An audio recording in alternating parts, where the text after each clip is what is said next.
How do we start one of these? Same as usual. But We're we're calling not. it Roll for Insight, right? Yeah, I was going to say this isn't the podcast, so we shouldn't intro it as the podcast, which is what I was about to do. Hmm.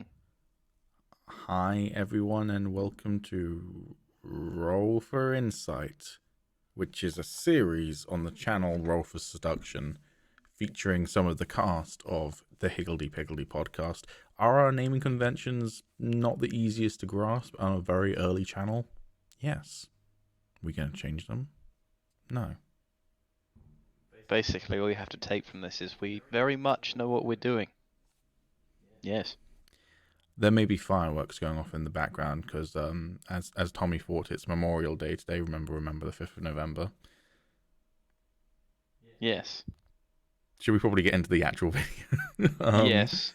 Hi. So basically, what this is a kind of an impromptu. We see things and we talk about things, but not the podcast. Though we probably will talk about it on the podcast as well. But this is more like initial impressions and stuff. Hence, Roll for Insight, where we're giving you our insights. And in this particular scenario, we got home from seeing Eternals probably about 5 minutes ago. Yeah. Fresh in our heads.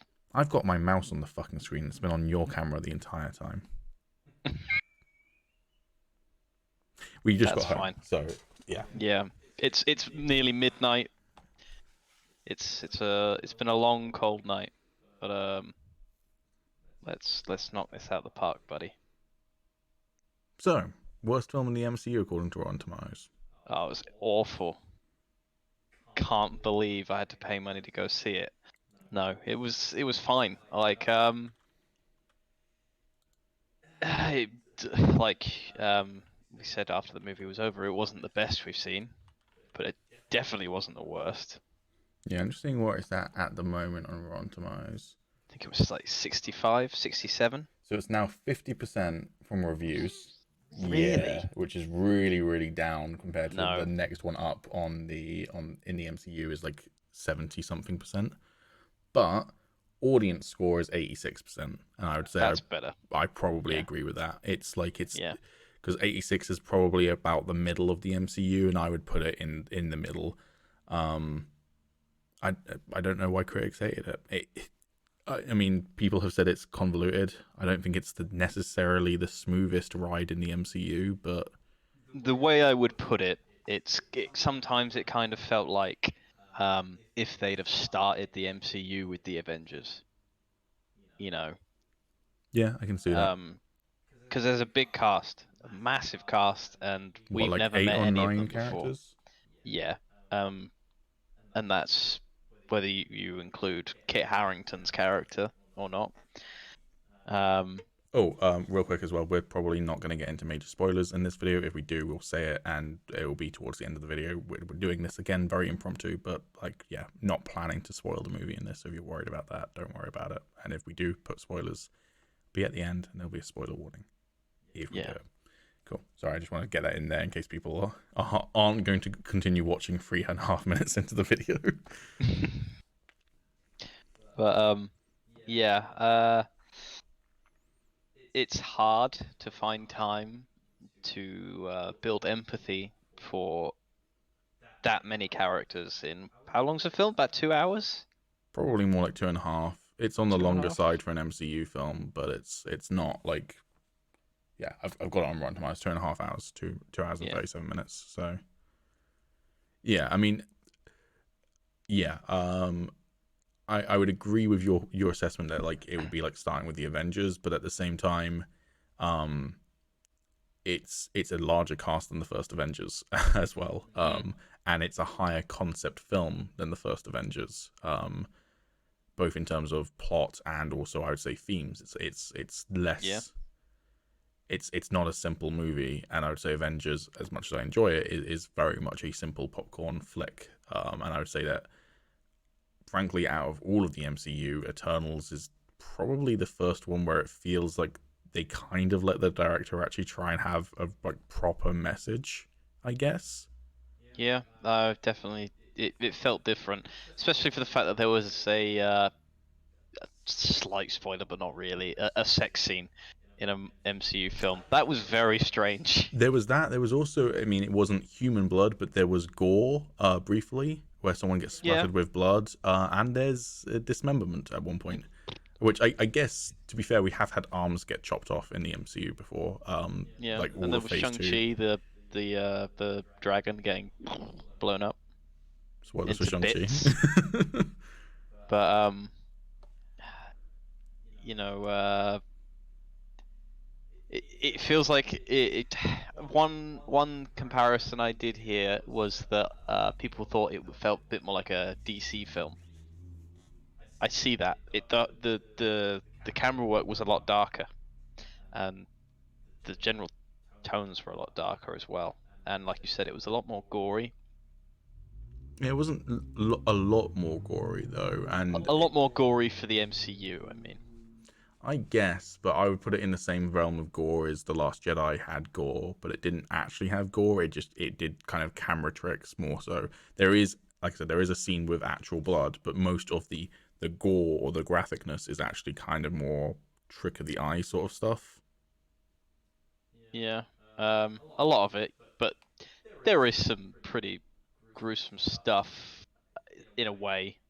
It's hard to go into it without going into it, if you catch me. But uh, yeah, it was very different in that sense. Mm. It's Though I liked it, it's refreshing. Yeah, I mean, what I was going to say to you when we were leaving the cinema, and then I didn't because I wanted to save it for this bit, is um, I think the thing I'm worried about, I guess, based on the Rotten Tomatoes reception, which, as I say, audience reception seems to be pretty positive, but the critics' reception is really low now compared to what it was last time I saw. Oh yeah, yeah, it's Um, dropping quickly. yeah, 50% is not great. Even me, who goes like an a C, would be like 70%. So 70% is therefore pretty good. 50% is therefore on that logic like an E. So Yeah. but what was I going to say? The thing that worries me, I guess, is I really hope that Disney and Marvel don't look at the reception to this film and go, didn't work, we won't let people take chances. Because one of the biggest criticisms, ironically, for the Marvel Cinematic Universe is that it's very by the numbers and like feels like very much the corporation has worked out a way to churn out these films, and the filmmakers are kind of stuck in this machine and they're not allowed to show as much creativity. And they're definitely starting to ease up in Phase 3, but you can still see it. And we commented on the fact that there are definitely still the typical Marvel jokes to break the tension sometimes, and sometimes that's fine, and sometimes you're like, I really wish you hadn't done that and just kept with this tension. Yeah. But this film very much felt like they did actually allow a Oscar-winning director, I should note as well, to actually do quite a lot of creative choices and be a very different Marvel film. And I feel like so far Phase 4 is starting to feel a little bit like that anyways, but I really hope that Disney don't go, ooh, that one went bad, so we're not going to let them do it again. Yeah. Because that would suck. Yeah. I mean, especially after, Phase 1, 2, and 3, like going over 10 years, if they just keep doing the same formula, it already did start to feel stale sometimes, especially when you have films like Ant-Man and the Wasp coming out, and it doesn't hit the mark. It's the same thing. If we talk It's about this on the podcast, I know that Alex is going to argue with you hard on that. That's why he's not here. No, As we honestly, Ant-Man and the Wasp was probably my second least favorite film. I didn't hate it, but like it probably goes for the Dark World. No, for the Dark World, Incredible Hulk, then Ant-Man and the Wasp. So third worst for me, which is not where it rates for a lot of other people. It's a fun movie, but it just kind of feels like a nothing movie, and this definitely didn't feel like a nothing movie. Yeah, this didn't feel like a nothing movie. It definitely wants to lead on to more, Mm-hmm. but that's basically what the MCU's always been. Mm-hmm. So you kind of expect that. More so than usual with this one. They're clearly aiming for a sequel, maybe even Spin-offs potentially. spin-offs, and yeah, like its own little division of the MCU, which I can understand because obviously the Eternals go on a much more cosmic level. I mean, I guess minor, very minor spoiler. It does end, like the very end of the film says the Eternals will return, which, Yeah, very James Bond-esque. well, the MCU's been doing that since I think Iron Man 1 even had Iron Man will return as well. And Honestly, can't remember. they definitely had it from Avengers onwards because they had the Avengers will return, but I think it might Yes. even be in Iron Man 1. It definitely is in Iron Man 2 actually, I think. I say definitely, I think. It's been a thing in the MCU, but like there are films in the MCU that weren't guaranteed sequels when they were made. Mm, And so the fact that this one has that is definitely saying that they are intending to bring them back. So yeah. um, I think Shang-Chi had that. Funnily enough, I don't think Black Widow had that. Wonder why. Um, Ugh. it is interesting to think as well, though, thinking about Phase 4. Phase 4 so far has been ignoring the TV shows, which are part of Phase 4, but ignoring them for a moment. It's been Black Widow, Shang-Chi, and The Eternals. And critic reviews for Black Widow and Eternals were not great. I think Black Widow is significantly better, but it still was kind of like bashed quite a bit by critics. Mm. Shang-Chi wasn't, as far as I've seen. I think that one's been pretty well received across the Solid board. film, to be honest. Yeah, absolutely. It's one of my favorites so far in the MCU. But it's interesting that Phase 4 has kind of maybe not hit as much of a stride as they might have hoped. Which is interesting to think It about. definitely does feel a bit rockier a start But then I to compared to suppose other phases. But then I suppose the thing is as well is Phase 4 is kind of the start of a new era of the MCU. Exactly, it's a completely new saga. They said before we even started that it was going to be different this time around. The modeling of things, it wasn't going to be Building a towards an big Avengers movie. overarching story. Yeah, it's more comic booky in the sense there's loads of different things going on. And it definitely feels that way already. And when you're building so many things at the same time, it's gonna be rocky at first. It's gonna be hard to follow at first. I don't want to get into spoiler territory, but you're talking about how you thought Eternals might kind of go into its own little corner, and how they're kind of doing not big overarching stories, but more like smaller arcs. Not necessarily smaller, But but I guess what I mean by less time span. smaller is not every single film tying into one big Yeah, blockbuster eventually, but more like certain films are going to pair up together. Shang-Chi's yeah. post-credit scene could totally filter into the Eternal stuff. Oh, absolutely is. I feel like that was a complete confirmation that it will with Mm, the 7,000-year-old rings. yeah, that's interesting. Um, And in a way, rings kind of come back up in this film. I don't want to, again, that's kind Sort of of, yeah. edging towards spoiler talk, but they are visually not dissimilar, and used in quite a big way. They're not anything like the rings that Shang-Chi uses, but like visually they're not dissimilar. Yeah. um yeah. It is, it's one of those films that is, one of the criticisms I heard of it is that it's definitely doing a lot of exposition. I think that is true. It does do a lot of exposition to bring you up to speed on something that's kind of been going on in the Marvel Cinematic Universe the entire time, but we haven't been aware of it. But at the same time, it never to me felt like an exposition dump. It felt like all the time when we were getting dumped with exposition, we're also getting character moments and new insight into those characters. So it's not just lore, it's also character. Yeah, I agree with that. I at times it would have been nice to have a bit more detail on the characters. Mm-hmm. Like obviously some characters got a lot more than others. Fastios, was that his name? Possibly. Yeah. The tech Eternal. Mm-hmm. I think they did a brilliant job with him. Also the first MCU gay character to actually No, no, um no, no, no, no, no, no, no, no, no, no. Not the if you're first. counting if you're counting. One of the Russo brothers played Oh, yeah. a. He's not really a character though, is he? No, he was an unnamed gay man in one scene that got cut Yeah, I out don't of. count that. It got cut out of some releases in some areas of the world so that they didn't Yeah, upset certain well, audiences. it would be very hard to cut Fastios out. No, and in fact, I was reading, I think yesterday, that the film has actually been banned in 3 countries for undisclosed reasons. But though I can't remember what 3 countries it was off the top of my head, but the prevailing theory is that they refused to cut out the gay subplot. Yeah. Which good on them, frankly.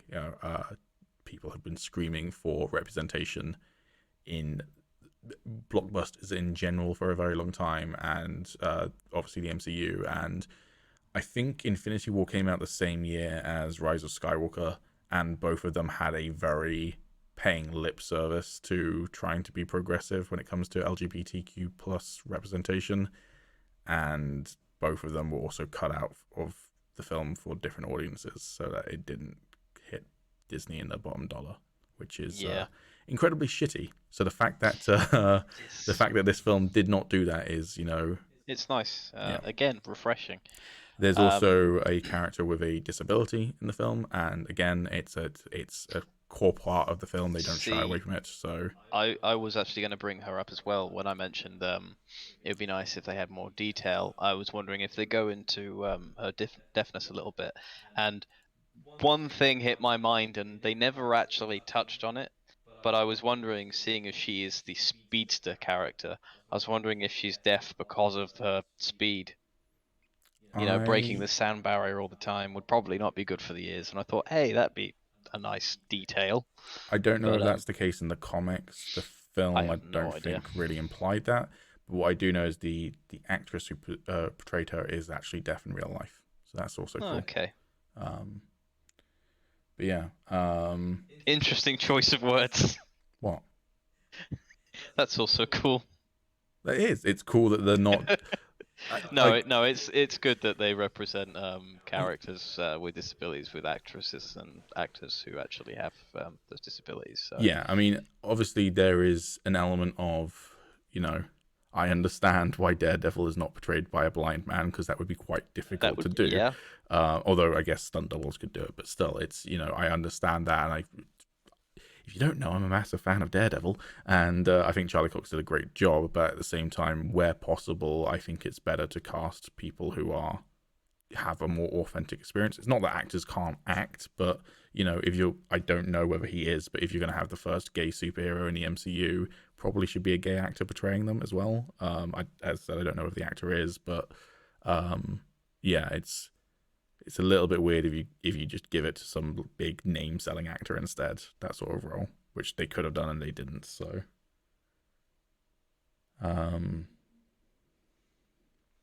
should we get into spoilers? We can have a little spoiler segment, I suppose. Yeah. Okay. From this point on, there are spoilers for the entirety of Eternals and potentially the rest of the MCU, because it all feeds in together. Where should we start?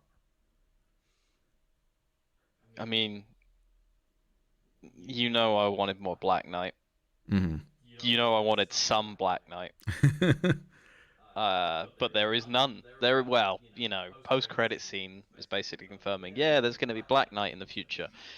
But Kit Harington appears for the beginning, 10 minutes, maybe? 10 minutes, and then a small, tiny 10-second cameo. Halfway through, and then maybe which isn't 5 really a minutes at the cameo. end. Yeah. Yeah. I was disappointed by that, because even though he had such a short amount of time, I feel like he was one of the stronger characters in the movie. Yeah. But I don't know if that's bias. No, I think he's the stuff they give him is really cool. I think one of the things that helps is he kind of radiates a little bit of Agent Coulson's energy, in the sense of it's just a human, with no powers, among demigods. But he's trying to do his bit. He's trying to get the humans, the other people out of the way. He's like, there's a great bit where two of the characters he's with both kind of run towards a fight by doing some like little parkour, and he briefly goes to do it after them, and then he goes, "Nope, no, I'm taking the stairs." And it's just like little moments like that that I think really make him endearing. And yeah, also he is just Kit Harington's a neat Yeah. actor.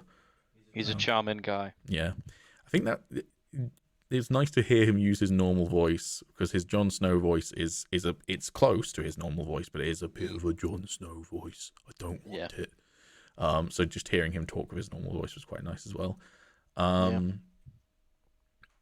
I think there's a plot twist in the movie, and I don't know a huge amount about Eternals in the comics, but my understanding is that Icarus is the leader of the Eternals, and he is a de facto good guy. Like, he's not. There's no kind of. I don't think he's ever been an anti-hero or a villain. I might be wrong. They kind of make him full-blown villain in the film for an understandable reason. Like, he's not completely. Yeah, I wouldn't say he's a villain, but he definitely has. he does kill someone kind of in cold blood, and someone close to him. Yeah. But at the same time, the scale we're talking about, and he correctly assesses this, is that if the Celestial isn't born, potentially, as far as they've been told by Celestials, billions of people will not necessarily die, but they won't be born, which I guess isn't necessarily the same thing, but still. It's not even people, it's millions, billions of worlds will never be born. Yeah, with presumably people on them. So like that is quite a big scale, and then so you get into the question of does the ends justify the means? Do the needs of the many outweigh the needs of the few? Blah blah blah blah blah. But there's still 7 billion people on planet Earth who are going to die if he gets his way. So yeah, it's like he's not full blown evil, but I would say he's a villain in the film. Yeah. But not. At the end of the day, he's just trying to do the will of nature. Yeah, essentially what he was programmed to do. Made to do. Yeah. So, yeah, you can't really blame the guy for that. One thing that shady things to get there, but yeah, one thing that did annoy me actually, is the trailer has essentially a spoiler in it that is not obviously a spoiler when you're watching the trailer. But I don't know about you, but I got about half an hour into the film and went, that scene hasn't occurred yet. That's in the trailer. And that kind of tells me a little bit about where this plot is going. I didn't predict that he was going to betray them, but I knew that Icarus knew about the convergence, the emergence, because it's in the trailer. Is it? Yeah, Salma Hayek's character, who is Ajax, the beginning of the trailer is her riding up to her house in South Dakota and meeting Icarus and telling him about the emergence. But when we see him go to South Dakota at the beginning, like near the beginning of the film, she's dead. And I'm like going, and in the trailer, he asks, how long do we have? And she says 7 days. So it's clearly like right before the events of the movie. So when that happened, I went, well, if she's dead, then he's already gone and seen her before he came to London.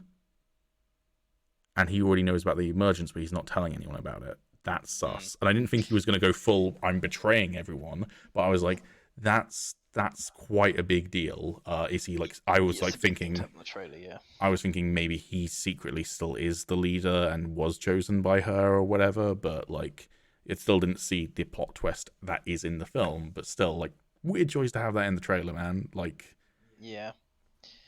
I mean, you can kind of assume there's something sus going on with Icarus throughout the whole film because they make it quite clear he just vanished for 100 years. Was it even 100? I thought it was more than 100.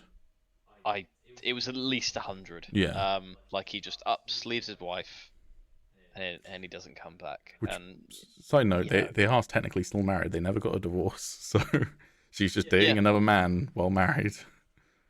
Well, I mean, they were separated. Sure, but still. When somebody disappears for at least a century, I think you can kind of assume that you're separated. That's a very long break to take. I suppose, but she should have told Dane. Like, the fact that he was referred to as her ex-boyfriend is a little bit misleading. Just a bit. But, I mean, to quote the Spider-Man 3 trailer, how do you tell somebody that you're an immortal demigod? The paraphrase. Yeah. But yeah, no, it was a cool twist. And and then he gets sad when he realizes he messed up and he flies off into the sun. I'm not even sure he's sad he necessarily messed up with the rest of the Eternals. I think he might just be realizing how fucked he is. Mm.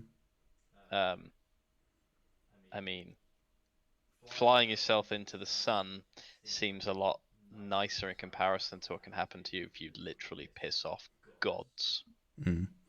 It's interesting though, within the context of the movie, that we're told that the story of Icarus flying too close to the sun was just made up by Sprite, but that inspires him to fly off into the sun at the end. Fly into the sun.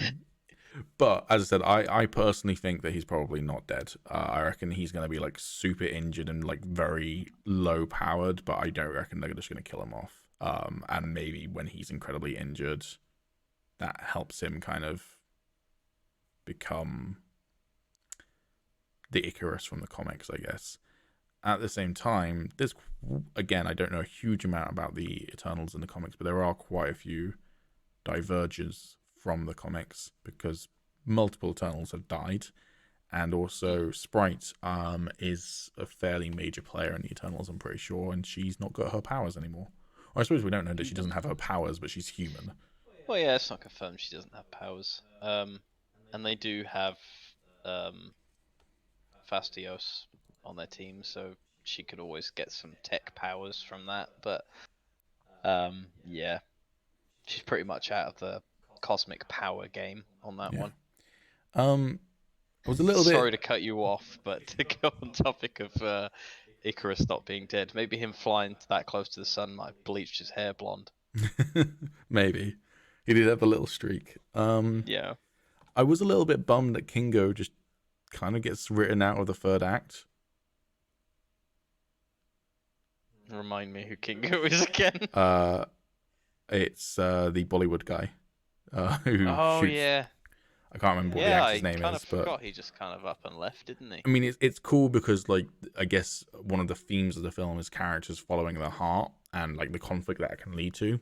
So he follows his heart, which is that he doesn't agree with the rest of the Eternals, but he also doesn't want to fight them. That's cool and feels like a very realistic thing. But at the same time, it does kind of suck that he's just then not in the final act of the film and then just shows up towards the end and like he's still their friends or whatever.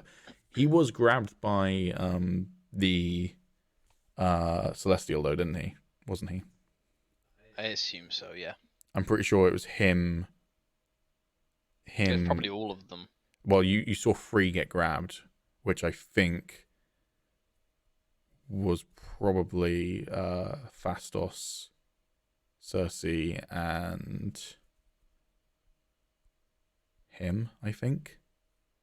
I think all of them get grabbed, they just don't, because there were lots of little silhouettes. Were there? Yeah, and obviously... Well, all the ones on the ship weren't grabbed because they're on the ship.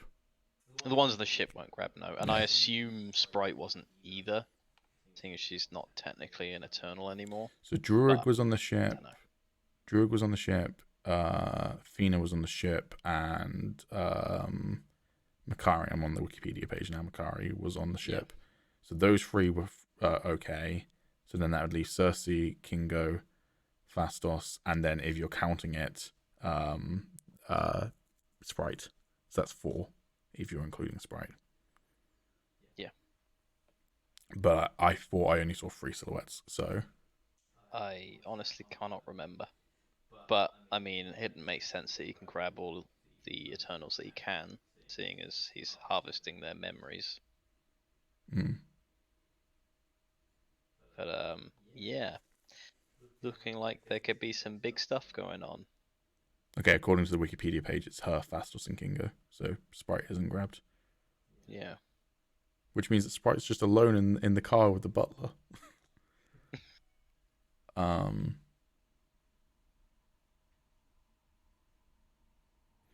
Yeah, one of the things that I wonder is whether, I said this to you in the cinema, whether the Celestial at the end kind of vows to return with judgment on planet Earth. Whether they're going to kind of retcon Galactus into being a Celestial, because I can't think of any stories where a celestial is coming to destroy Earth, but Galactus definitely does, and he is a giant cosmic being, so they could turn him into a celestial if they wanted to, or some sort of being of the some sort of servant of the Celestials, potentially an Eternal himself. But it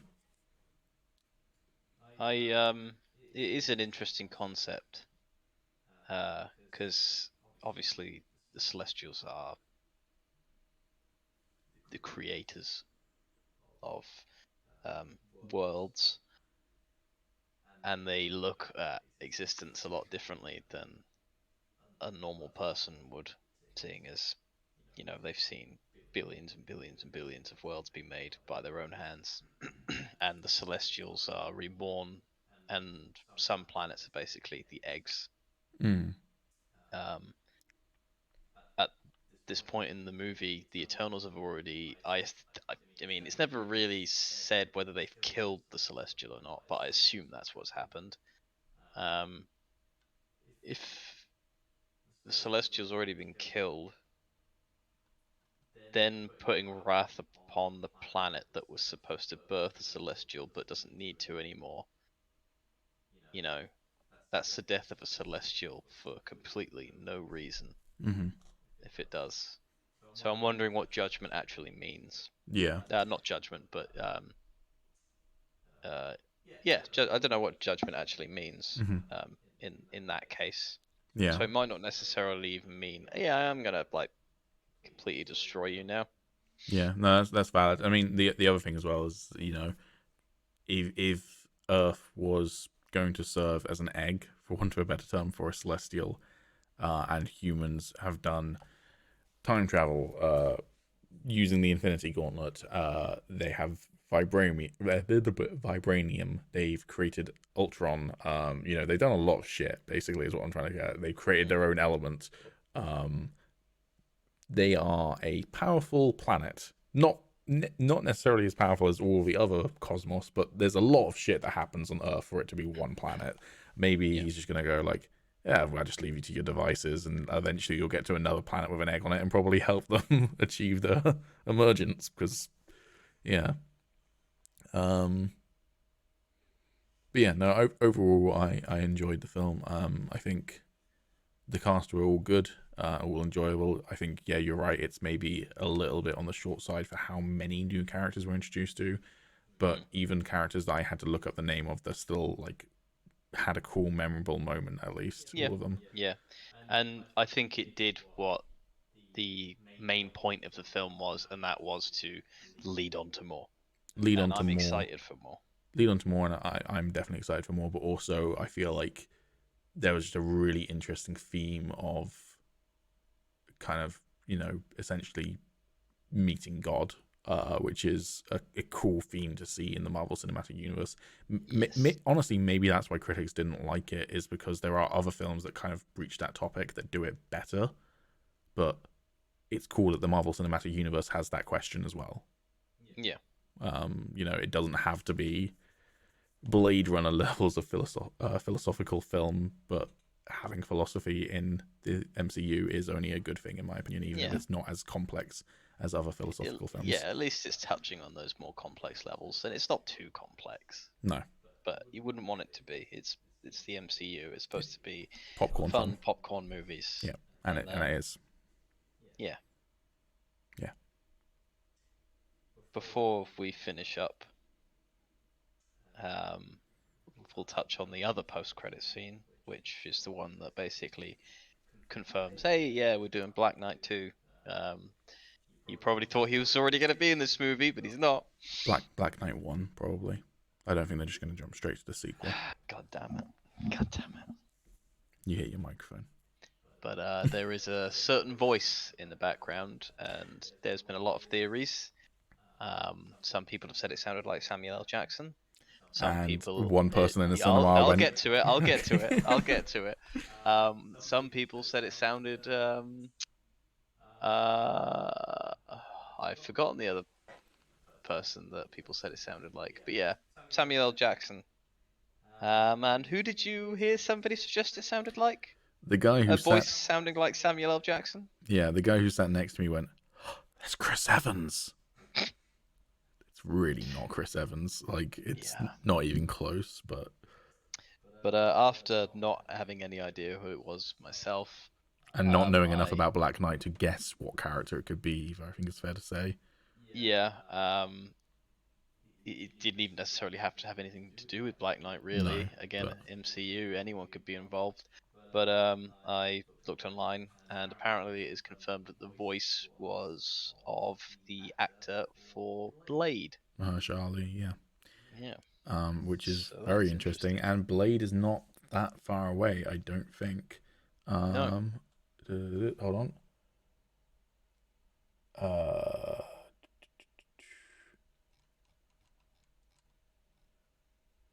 Why is the Wikipedia article just saying that there is a Blade movie coming out? I know that. I want to know when it's scheduled for, you annoying page.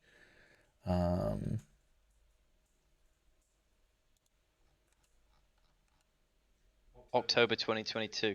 Yeah, so next year, this time next year. So not long at all. And presumably, if he's in the post-credit scene for Eternals talking to who becomes Black Knight, then presumably Black Knight is going to play some sort of role in Blade. We know very little about Blade so far in terms of plot points or anything like that. There's not been any real leaks. I don't think they've even confirmed who the villain's going to be or anything like that. So yeah, I think there is room for it. At the same time, I hope that it's not just kind of like a half Black Knight, half Blade film. I hope it is a Blade film with Black Knight as a supporting character. That I'd be fine with, but I don't want it to be like a no, you've got to share this film with someone else sort of vibe. You know what I mean? Yeah. But yeah, no, that's cool. And at the end of the film, it promises more Eternals, so we'll be getting more Eternals at some point. Yeah. And that's good news. Yeah. Happy note to leave it all off on. Yes. Not a bad film, despite what some people are saying on the internet. What would you give it out of 10? Can I do 0.5s, or are we sticking to out of 10, not out of 100? I'd have said out of 100 if you're allowed points. Probably a 7, because I don't think it quite grabs an 8, but Yeah, but it's close. yeah, exactly, which is why I asked I whether would I could do it out of 100. Yeah. If it was out of 100, I'd say like maybe 75, 76. I'd probably put like 77, but yeah. Yeah. And again, I would class a 7 out of 10 as still a good, worth your time piece of media. Yeah, if 5 is average.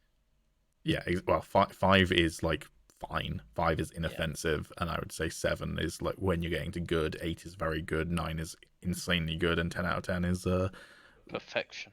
pretty much. So yeah. Yeah, we're in agreement.